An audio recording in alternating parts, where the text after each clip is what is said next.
Just driving through Texas City.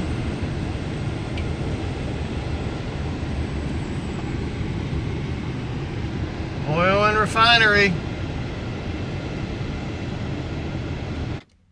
This is an anchor in Texas City, Texas.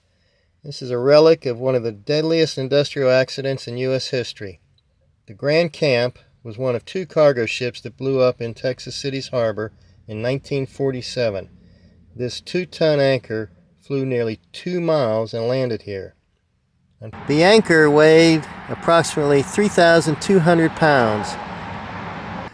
The distance traveled from ship to point of landing was 1.62 miles. Look at that thing.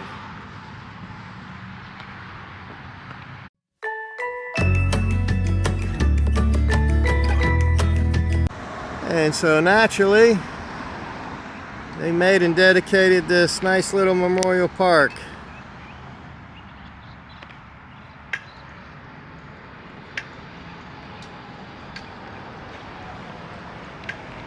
April 16, 1947 at 9:12 a.m., the SS Grand Camp exploded.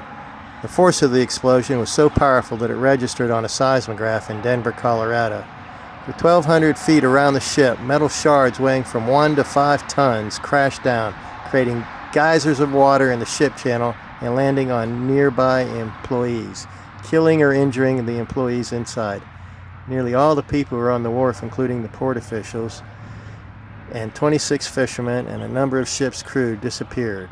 Many were never to be found. The blast caused a 15-foot tidal wave that crashed onto the dock and flooded the surrounding areas. Windows were shattered in Houston, 40 miles north, and people 250 miles away in Louisiana felt the shock. The port and the industrial area were engulfed in fire and smoke. Hot metal projectiles rained down on the industrial area, rupturing pipelines, piercing tanks, and resulting in additional fires and explosions.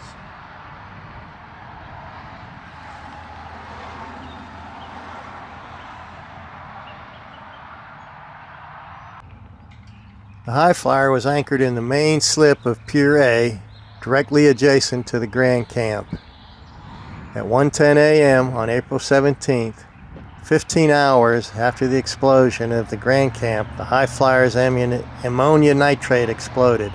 A second blast was anticipated, however, caused more panic, took other lives, injured people involved to the rescue efforts, and caused further damage to the port area. Saturday, April 19th, 1947, 3 days following the explosion, Central High School Stadium was the site of a memorial service for the victims. Awesome.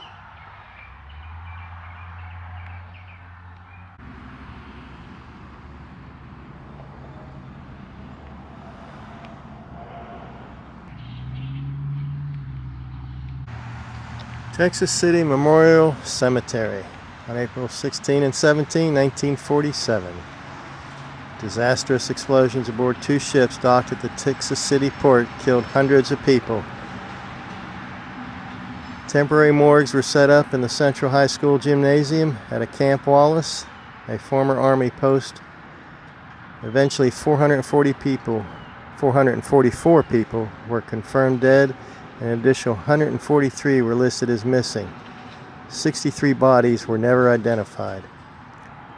There was no public cemetery in Texas City in 1947, so a burial committee appointed by local officials used donated funds to purchase this 2-acre tract of land and was made plans to bury the unidentified victims on Sunday, June 22nd.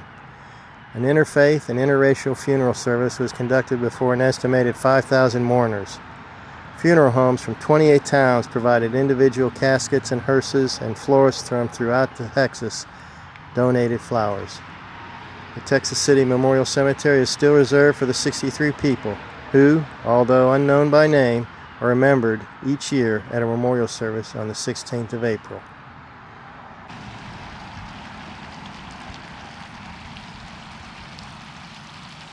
On this site, within these oval walkways, are buried the remains of the unidentified dead killed by the ship's explosions on April 16th and 17th, 1947.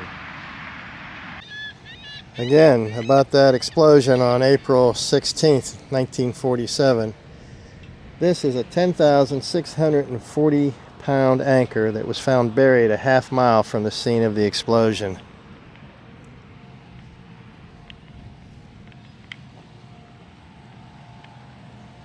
Massive.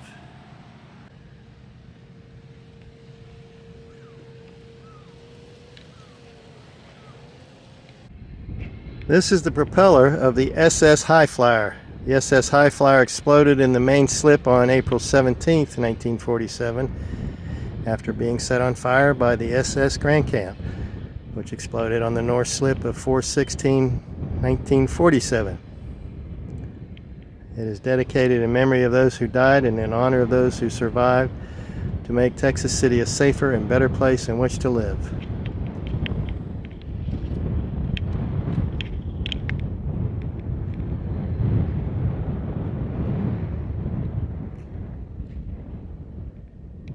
Well, you may not know it, but this is in Texas City on Bay Drive, or Bay Street, or Bay Road. But this, believe it or not, is the birthplace of the United States Air Force. And it even says so right here.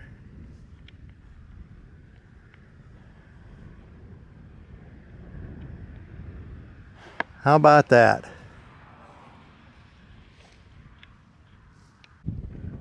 The spirit of Texas.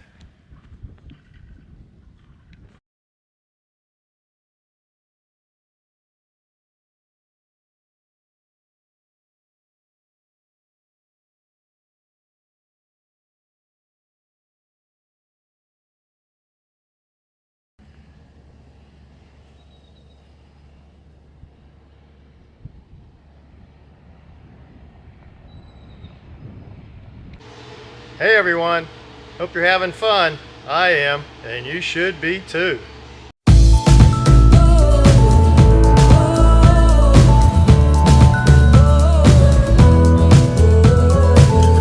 Well, Rose got arrested for walking out of a museum carrying a painting.